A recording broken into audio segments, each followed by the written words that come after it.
Hey, what's with this pathetic meal? This is why I hate coming to your modest family home. Here we go again.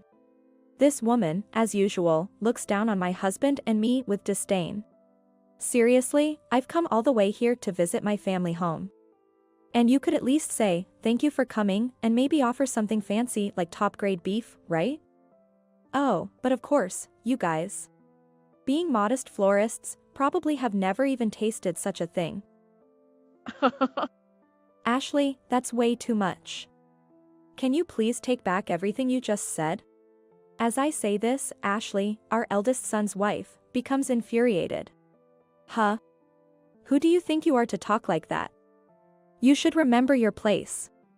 You're only able to supply flowers to our company out of Brandon's pity.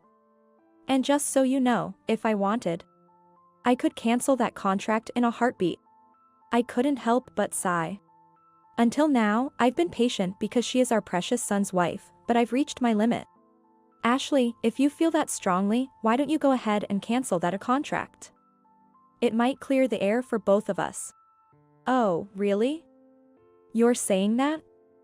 Don't come crying to me later when you regret it. With that, Ashley stormed out of our house with great bluster. I wonder what will happen now. But I'm not worried about us. I'm more concerned about what will become of Ashley. After all, she's the one who will end up regretting and coming back to us. My name is Margaret. I'm 65 and run a small flower shop with my husband. Although most shops buy flowers from specialized markets, we cultivate flowers on the farmland that has been in my husband's family for generations and sell them in our own store. It's hard work, but being able to sell what we've grown ourselves makes it enjoyable. Lately, we even have customers who contact us from afar, saying they can only find certain flowers at our shop. It's moments like these that make me truly grateful for our business. We have a son we're very proud of. His name is Brandon. Now 30, he owns a successful company. He started the business after winning a student entrepreneurship contest in college and went on to great success. We contributed to his startup funds, albeit modestly. For us at the time, it wasn't an easy sum to part with, but it was all for the love of our child. Brandon cleverly combined the trending field of AI with our family's horticultural business, riding the wave of the times for a smooth and successful start. Since then, the company has grown significantly, going public and increasing in value, and with Brandon's handsome looks. He's even been featured in magazines as one of the top 10 young entrepreneurs to watch and venture business leaders carrying the future. Every time we hear such news, my husband and I would laugh and say, our son is too good for us. It's like a kite producing an eagle. Those were truly happy times. And we mistakenly thought that happiness would last forever. Everything changed when Brandon brought Ashley home as his fiancée. Dad, Mom, I've brought someone I want you to meet today. Brandon had said this before coming to our house. Hearing those words, my husband and I were overjoyed. Our son Brandon, our pride and joy. He was finally bringing home his fiancée. What kind of woman could have captured the heart of Brandon? Would she be like the ideal woman who reflects a mother's image in a son's eyes, perhaps someone like me? Back then, I was embarrassingly excited. I even considered saving for our future grandchild instead of preparing an attire for the wedding. But after all, he's our only son, our pride and joy. It's only natural to feel that way. So, when Brandon actually arrived with Ashley, it was quite a shock. Ashley, a former magazine reader model, was strikingly flashy, like a TV actress. She carried a bag with a prominent foreign brand logo, wore bracelets, and her clothes seemed more suited for a party. In one word, she was out of place. And most importantly, upon entering our house, she whispered so that Brandon couldn't hear. What is this modest house? It's quite different from what I expected. To think this simple, humble place is his family home. I was stunned by her unmistakable muttering. Yet, I told myself not to judge her by this alone. After all, she was the woman Brandon had chosen. There must be something wonderful about her. With that thought, I redirected myself and led her to the living room. Ashley, formally introduced by Brandon in the living room, was the polar opposite of her earlier muttering, greeting us demurely and politely. It's such a privilege to be in this wonderful home.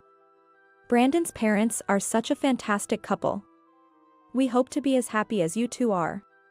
At that moment, perhaps I was blinded by the fact of Brandon's engagement, so no matter how insincere her words sounded, I convinced myself that it's fine because Brandon chose her and celebrated their union. Ashley, build a happy home with Brandon. Treat this house like your own and feel free to visit anytime. Yes. I'll definitely do that. Margaret, I love you. Soon after, they got formally engaged and then quickly married, but the period leading up to the marriage was too short. Looking back, it was probably all orchestrated by Ashley to not lose her ticket to a better life with Brandon. Because right after getting married, Ashley showed her true colors. Hey, Ashley, isn't it about time you went back to your own house? When I said this, Ashley, lounging on our sofa and engrossed in her cell phone game, retorted. Why should I?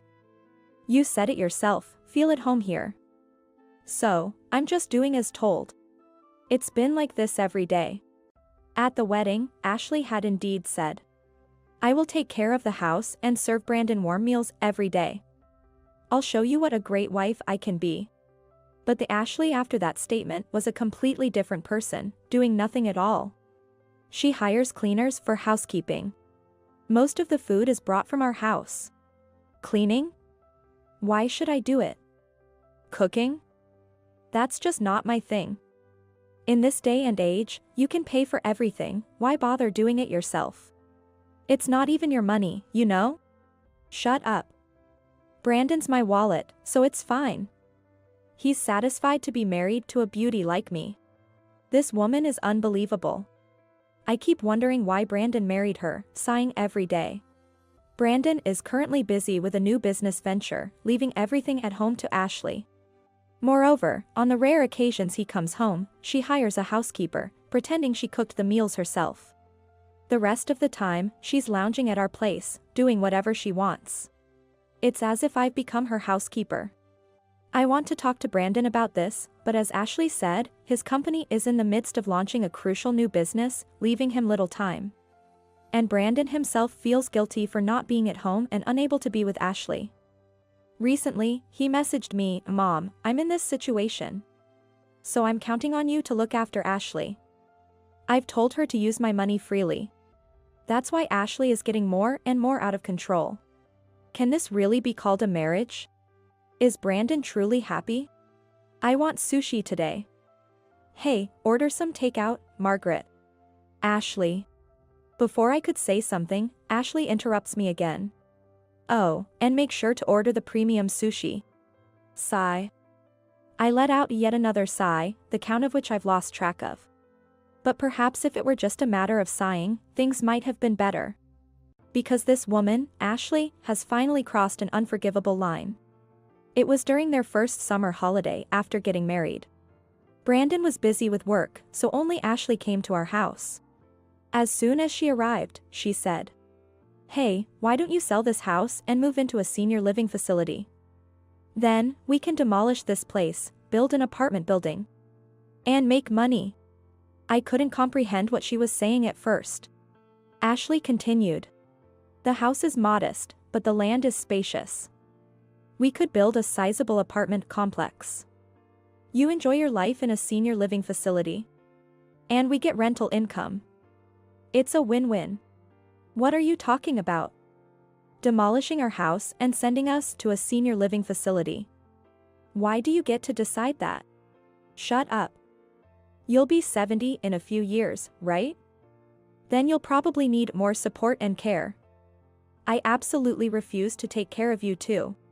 So how about considering a senior living facility now, okay? It's better to plan ahead. I couldn't believe it. To treat her husband's parents like they were disposable, like something from a folktale. And to say, it's better to plan ahead, no less. Is this woman really the same as us? And above all, why did Brandon choose such a woman? My mind raced with these thoughts, and everything seemed to go dark before my eyes. Oblivious to my state, Ashley kept talking. Hey, what's with this unimpressive food? This is why I dislike coming to this modest family home. Here we go again. As usual, this woman condescends to my husband and me. I've bothered to come back to my family home, so at times like this, you should at least say, thank you for coming, and offer something special like top-grade beef, right? Oh, and of course the best quality. You modest florists probably have never even tasted such a thing. As I stood there dumbfounded, my husband silently began to clear the table. Then he quietly said to Ashley, "That's enough. Don't ever come back." His words seemed to wake me up. Indeed, this was no time to be silent. "Ashley, that's way too much. Can you please take back everything you just said?" When I said this, Ashley became infuriated. "Huh? Who do you think you are? You're only able to supply flowers to our company because of Brandon's pity. And just so you know, I could cancel that contract anytime I feel like it. You should know your place." I couldn't help but sigh. I had been patient until now because she was our precious son's wife, but I had reached my limit. Awakened by my husband's words, I no longer had any patience for this woman's talk. "Ashley, if you feel that way, why don't you go ahead and cancel that contract? It might clear the air for both of us." "Oh, you think it's okay to say that? Don't come crying to me later when you regret it." With that, Ashley stormed out of our house with great bluster. I wonder what will happen now. But I'm not worried about us. I'm more concerned about what will become of Ashley. After all, she's the one who will end up regretting and coming back to us. "Brandon. Your parents are being horrible to me." "Ashley. What's going on?" "I have an important meeting with a major shareholder right now. Because your parents are bullying me. I can't take it anymore." "Hey, let's make your parents understand their place. Cancel the flower supply contract with your family florist, for me, Brandon." Ashley's sudden tirade at the company left Brandon flustered. "That's a serious matter, I need to discuss it with the major shareholders. After all, the flowers from our family florist are important." Cutting Brandon off, Ashley continued. "Then I'll talk to this major shareholder. If a beauty like me pleads with tears, any man would agree." Truly, this woman had stopped trying to hide her true nature. It seemed about time for me to intervene. "Ashley, that's not going to work." Ashley was surprised to see me suddenly appear. But this was just the beginning. "Listen, Ashley. The major shareholder of this company is me." "What?" "Yes, it's true. When Brandon was starting this company during his student days, we contributed a significant amount. And when the company grew successfully and went public, we acquired many shares as a return on our early investment. For Brandon, having his parents as major shareholders meant the company was protected from profit-driven buying and selling, a safety measure. Ashley, too bad for you. Your beauty, your tearful pleas, they mean nothing to me. They are as worthless as trash." As I said this, I couldn't help but let out a laugh. "So the major shareholder. That's why the company has been buying those unique flowers from the family florist. That's it. It's profit conveyance. I'll report you to the authorities." She really is a hopeless case. All I could do was sigh. Brandon took over to explain. "What are you talking about? The flowers we grow at home are rare species successfully cultivated only there in the US. The growth of our company is all thanks to the flowers my parents have cultivated." "What? I didn't know that." "Not know? I've told you so many times. You really haven't listened to anything, have you?" Even Brandon seemed astonished. "Well, it's okay. I was lucky to find out today." "Oh, let's just forget about what I said earlier. It was all just a misunderstanding."